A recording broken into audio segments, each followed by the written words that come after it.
കാണുമ്പോ ഇത് എഡിറ്റിംഗ് അത്ര പോരാ അല്ലെങ്കിൽ സജഷൻസ് ഒക്കെ കൊടുക്കാറുണ്ടോ? ആർക്ക്? അമ്മുനോ? അല്ല എനിക്ക് കൊടുക്കാറില്ല. എന്റെ തന്നെ വീഡിയോസ് ഞാൻ കണ്ട അയ്യോ പണ്ടത്തെ വീഡിയോ നല്ലപോലെ എഡിറ്റ് ഹൻസിക നമ്മളോട് ചോദിക്കും കേട്ടോ, ഇതാണോ നല്ലത് അതാണോ, അപ്പൊ നമ്മൾ അത് എന്ന് പറയും, അപ്പൊ അവൾ ഇതിടും. അപ്പൊ ഞാൻ പറയാം എന്താ ഇത് വേണ്ട.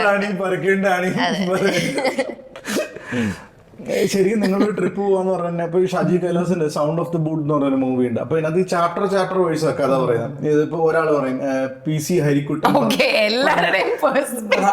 PC ഹരിക്കുട്ടൻ പറഞ്ഞ കഥ, അതൊരു മഡ്രം കണ്ട ശങ്കർ നാരായണൻ പറഞ്ഞ കഥ എന്നുള്ള പോലെയാണ് ശരിക്കും.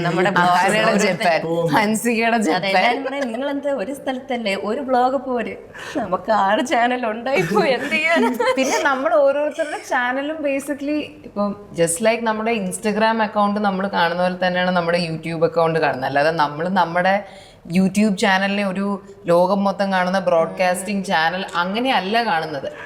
അതായത് ഇപ്പം എൻ്റെ ഇൻസ്റ്റഗ്രാമിൽ ഞാൻ എൻ്റെ തോട്ട്സ് ഷെയർ ചെയ്യുന്ന പോലെ എൻ്റെ യൂട്യൂബ് ഹാൻഡിൽ ഞാൻ എൻ്റെ perspective the way like for example Japan through my eyes ഞാൻ ഷെയർ ചെയ്യുന്നു.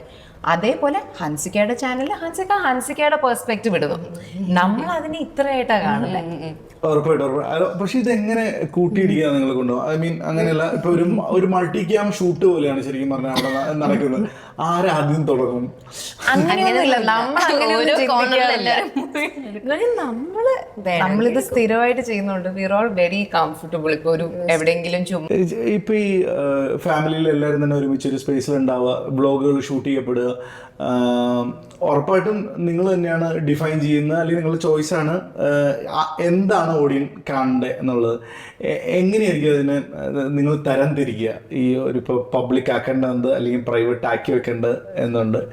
ചിലപ്പോൾ മനസ്സാവാതെ അറിയാത്ത കാര്യങ്ങൾക്ക് പോലും ബ്ലോഗിൽ വന്ന എഡിറ്റഡ് ആയിട്ടുള്ള ബ്ലോഗിൽ വന്ന കാര്യത്തിന് പോലും ചിലപ്പോൾ ആളുകൾ പഴിക്കുന്നതും പലപ്പോഴും കേൾക്കാറുണ്ട്.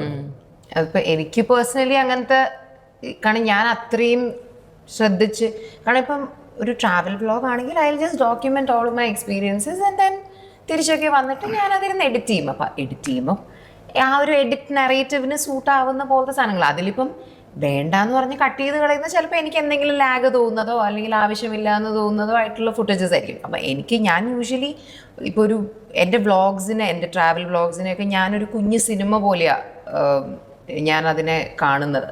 അപ്പം ഞാൻ അത്ര ശ്രദ്ധിച്ച് നോക്കി എഡിറ്റ് ചെയ്ത് അത് റിവ്യൂ ചെയ്ത് അങ്ങനെയാണ് യൂഷ്വലി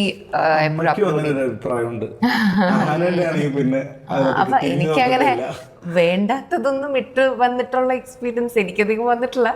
കാരണം ഞാൻ യൂഷ്വലി അത്ര നോക്കിയാണ് ഇടുന്നത്. ഇപ്പൊ വീട്ടില് പുതിയ ഒരു അതിഥി കൂടി ഉണ്ട്. അതായത് ഇപ്പൊ മറ്റേന്ന് പറഞ്ഞാൽ ഏറ്റവും കൊച്ചുകുട്ടി എന്ന് പറഞ്ഞാൽ ഹൻസിക ആയിരിക്കും ഉറപ്പായിട്ടും.